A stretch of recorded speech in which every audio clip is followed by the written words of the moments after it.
Hello student, मैं 10th class को आज हिस्ट्री बता रहा हूँ। फर्स्ट चैप्टर आप देखेंगे the rise of nationalism in Europe. अब आप इसमें सबसे पहले जब हिस्ट्री पढ़ते हैं तो हिस्ट्री के बारे में कि व्हाट इज़ हिस्ट्री जानना बहुत ही आवश्यक है। History is the systematic study of past with reference to place and time with sufficient evidences। इतिहास अतीत का क्रमबद्ध अध्ययन है जो किसी खास स्थान और समय में घटित होता है, जिसका पर्याप्त सबूत उपलब्ध होता है, वह इतिहास कहलाता है।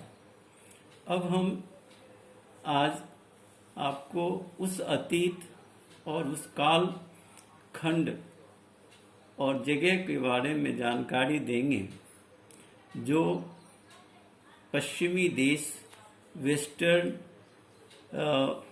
वर्ल्ड के रूप में जाना जाता है। स्पेशली यह उत्तरी अमेरिका और यूरोप के इतिहास से संबंधित है। तो इसको आप जानने से पहले ये जानेंगे कि यूरोप और अमेरिका में राष्ट्रवाद का उदय, नेशनलिज्म का उदय कब हुआ, राइज कैसे हुआ। पहले हम नेशनलिज्म कहते किसको, जब किसी क्षेत्र में रहने वाले लोगों के अंदर एक सामूहिक जुड़ाव उत्पन्न होता है उन तथ्यों को लेकर जो एक दूसरे से संबंधित होता है। जैसे कि भाषा, एक लैंग्वेज बोलने वाले जितने बड़े क्षेत्र में लोग निवास करते हैं उनकी अपनी एक एंशियंट कल्चर होता है, संस्कृति होती है, और उसका अपना एक गौरवशाली इतिहास होता है। इतिहास, कल्चर और लैंग्वेज जब एक रूपता सभी व्यक्ति में महसूस होने लगता है तो उसे हम नेशनलिज्म कहते हैं। नेशनलिज्म का सीधा अर्थ, नेशनलिटी से सीधा अर्थ होता है पैट्रियोटिज्म, डू एंड डाई, अपने देश के लिए करो मरो। अब आपको ये नेशनलिज्म की आवश्यकता समझने की यह है कि भारत जैसा पहले से यूरोप में कोई देश एस्टैब्लिश्ड नहीं था।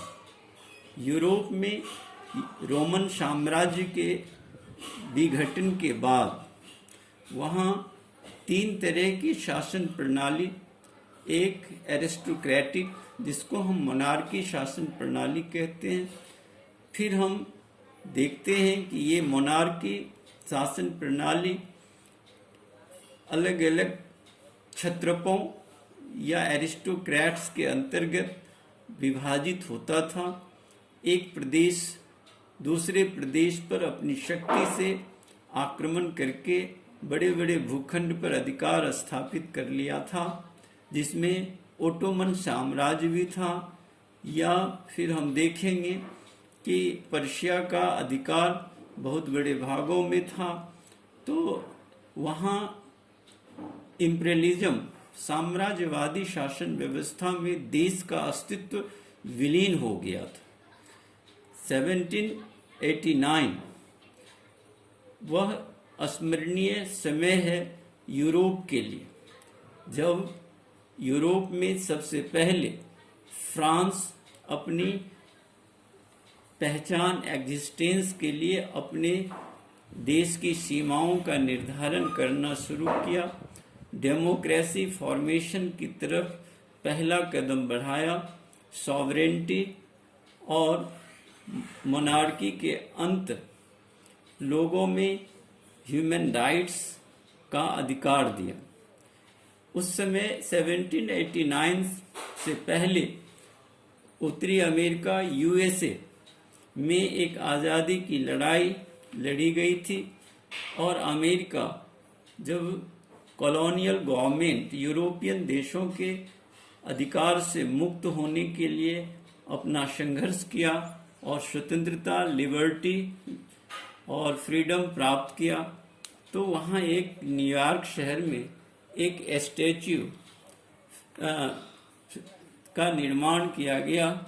आज अभी फर्स्ट चैप्टर के पहले पृष्ठ पर एक प्रिंट जो फ्रेडरिक शरीयू ने 1848 में दिखाया है, आप ध्यान से इसको देखो कि ये क्या प्रिंट बताता है। ऐसे तो ये फ्रेडरिक शरीयू की एक कल्पनादर्श यानी काल्पनिक विजन है जो वह पेंटिंग के माध्यम से दिया है, जिसका हेडिंग उसने world wide democratic and social Republic के नाम से प्रकाशित किया था। और इसमें अगर आप ध्यान से देखेंगे तो दो तीन बातें आपको दिखाई पड़ेंगे। जैसे स्टैच्यू ऑफ लिबर्टी, ये न्यूयॉर्क में है, ये अमेरिका में है। लिबर्टी ऑफ स्टैच्यू के हाथ को अगर ध्यान से देखोगे तो एक हाथ में टॉर्च है जो सिंबल ऑफ इनलाइटमेंट है, दूसरे हाथ में एक बुक्स है जिसको हम ह्यूमन राइट्स कहते हैं। और स्टैच्यू के साथ जो एक बहुत बड़ा प्रोसेशन जैसा दिखाई पड़ रहा है, उस प्रोसेशन में जो स्टैच्यू के लेफ्ट हैंड साइड है वह अमेरिका और स्विट्जरलैंड है, जो 1848 तक आते आते दोनों एक स्वतंत्र देश के रूप में स्थापित हो गया था। और स्टैच्यू के साथ जितने भी यूरोपियन कंट्रीज हैं, चाहे वह फ्रांस हो, जर्मनी हो या ऑस्ट्रिया हो या स्पेन हो, इटली हो, ये सब एक सीक्वेंस में अपने अपने फ्लैग के साथ, सभी के अपने फ्लैग्स हैं और क्लासेज ऑफ उनके जो देश के लोगों का अपना पोशाक है, वह सभी आप इसमें देखते हो। ये डेमोक्रेसी के लिए, अपने देश की सीमाओं के निर्धारण के लिए, लिबर्टी के लिए अब आगे बढ़ रहा है। ये अभी तक ये पोर्शन आज़ाद नहीं है, एक देश के रूप में नहीं है। यहाँ आज भी मोनार्की है, आज भी एरिस्टोक्रेट्स हैं, आज भी सरफों के द्वारा यहाँ शासन किया जाता है। ऊपर आप देखेंगे जीसस क्राइस्ट, इस तरह की प्रोसेशन को वह प्रोत्साहित करने के लिए ऊपर दिखाया गया है कि जीसस प्रभु ईसा मसीह और उसके दूत, जो देवदूत जो हैं, वह आशीर्वाद दे रहे हैं, ब्लेस कर रहे हैं, और ये लोग जो हैं श्रद्धा की देवी होमेज देने के लिए यहाँ उपस्थित हो रहा है।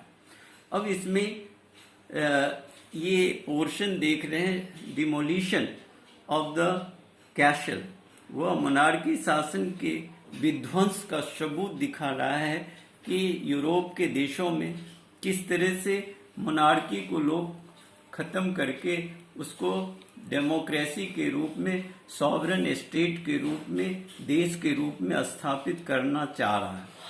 तो यहाँ प्रश्न आता है कि आप अपनी क्वेश्चन आंसर देखेंगे जो मैंने भेजा था।